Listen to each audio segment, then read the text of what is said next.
Fluent, period. What if I told you that the reason you forget English words is not because you're bad at memory, but because you learn them the wrong way? Think about that for a second. How many words have you studied, only to forget them a few days later? Be honest. A lot, right? Now here's the real question. What if you could learn a word once and almost never forget again? Sounds impossible? Keep watching, because what you're about to learn is a completely different way to think about language. And once you understand it, you'll never go back to the old way. Let's start with something most people ignore. Something simple, but powerful. Sound. Yes, sound. Not grammar. Not vocabulary lists. Sound. Because before you speak a language, before you understand it, before you use it, you need to hear it correctly. Let me ask you something.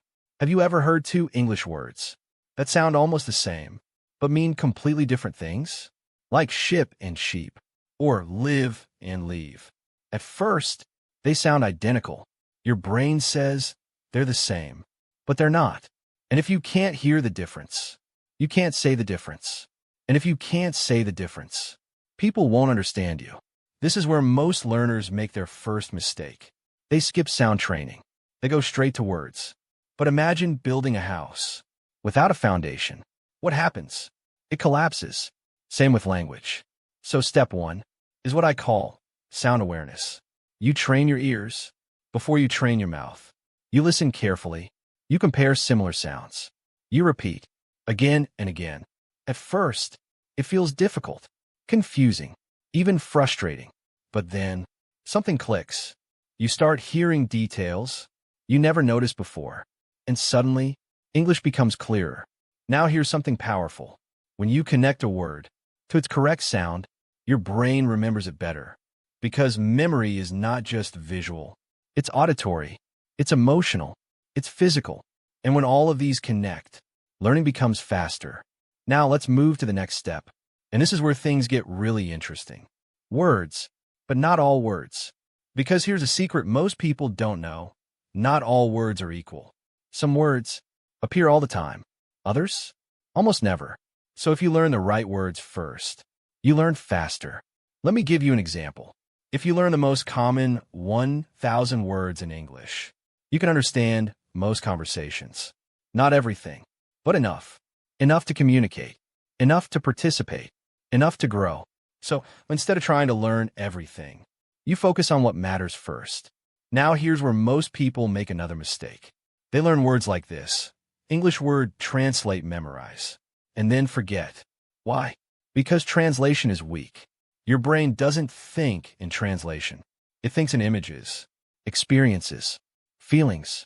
So instead, you connect words to images. Let me show you. If I say apple, do you see the word? Or do you imagine an apple?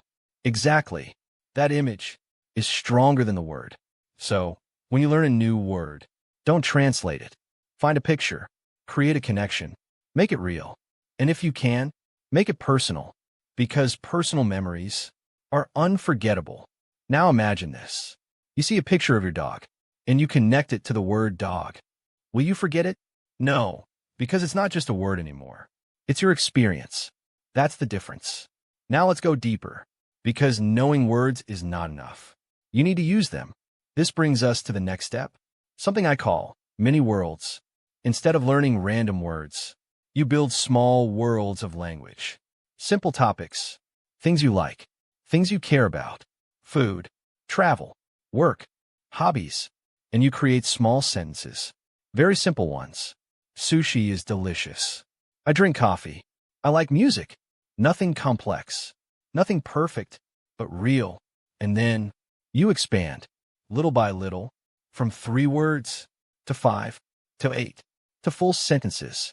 This is how your brain learns structure. Naturally, not by memorizing rules, but by using patterns. Now here's something important. Grammar. Most people are afraid of it. Avoid it. Overthink it.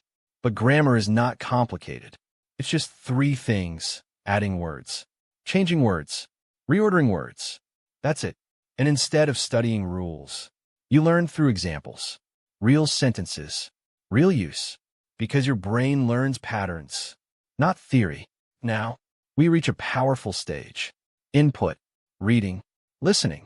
This is where language becomes alive. But here's the key. You must understand most of what you read or hear. Not everything, but enough. If it's too easy, you don't grow. If it's too hard, you get frustrated.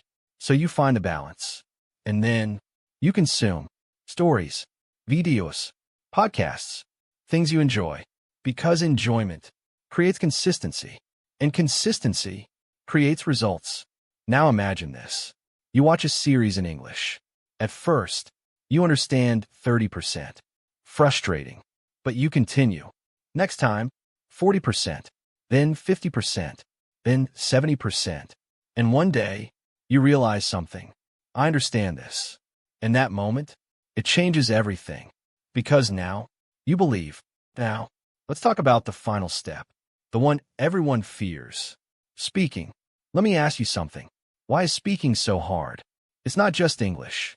It's pressure, real-time thinking, fear of mistakes, fear of judgment. But here's the truth. You don't become fluent by waiting. You become fluent by speaking. Even if it's not perfect, even if it's slow, even if it's uncomfortable. Every sentence you say is progress.